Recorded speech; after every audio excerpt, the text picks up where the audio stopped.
So my next question is, why did Howard Carter's unearthing of King Tutankhamun's tomb in 1922 have so much significance then?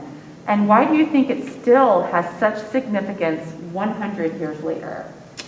Yes, well, back in 1922 and now, I believe it's the only almost intact tomb that was discovered. It also helped for antiquity laws to be enforced, which there was none in 1922.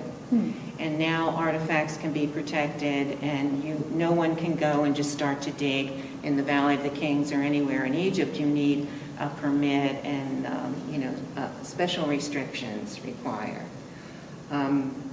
It also, discovering a royal tomb has enabled us to see how the ancient Egyptians lived, what sciences they used, and many things that we had no idea about. And that includes especially art. If you look at the art of the tomb, it's just fantastic.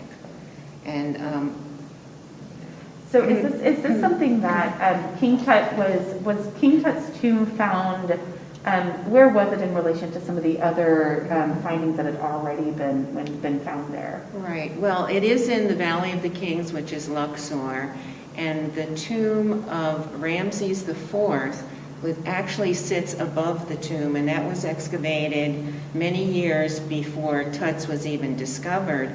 And what had happened was when they excavated Ramses IV's tomb, which is KV2, all of the fill and debris covered up Tut for the entire time, over 3,000 years, until Howard Carter found it. That's fantastic. That's fascinating. Yes. So when Howard Carter opened up the tomb of King Tut, was he the first human to have set eyes on it in 3,000 years? Yes, he was. He had been searching for the tomb for about 12 years, and he had some indication that the tomb was there by various artifacts that were found in the sand and a few other things that were going on. And he persevered and finally got the financial backing from Lord Carnarvon of Highclere Castle, and continued his excavation, and finally on November 4th, 1922, they found the first step. Wow, that's fascinating. So it took him a lot. So he had already had indicators that there was something underneath the tomb of Ramses IV, and they spent years pulling all of that together. Yes, indications, but he wasn't sure until they really, got all the debris uncovered. Awesome. Yeah. Is there anything else you wanted to add to that particular, the finding of the tomb?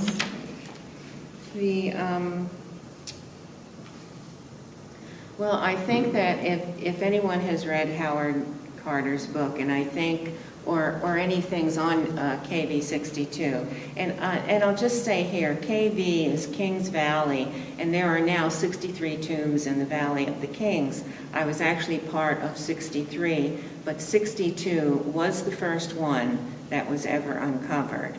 And I believe that most people don't realize that, we refer to it as KV6, KV2, but really the Tomb of Tutankhamun, KV62.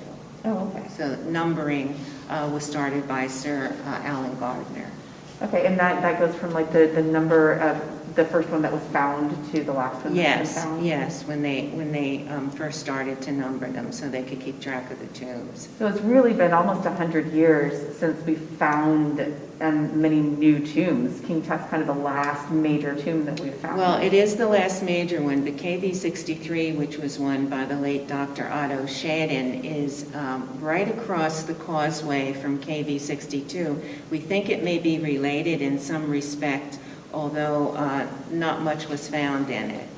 But yes, it was given the designation as KV63.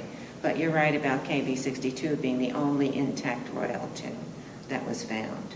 So being intact, one of the things that when we talk to visitors who come through the exhibit, where we talk to them about why this is so important, and one of the things that stands out is that we say so many of the other tombs that had been found prior to that had been raided, and people had come in and taken all this beautiful gold. That's right. And so this one, was the first one where all that gold was there, was shining from inside of the tomb when you saw it.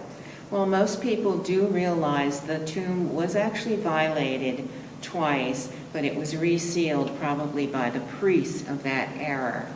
And I'm sure a few things were taken and then put on the antiquities market, but luckily they did not make it to the door of the treasury, which was where Tut's body lie, the canopic chest, and some of the other really important finds that help us define and know about the religion of the ancient Egyptians. Oh, that's fantastic. Thank you for taking me down that rabbit hole, all those different questions.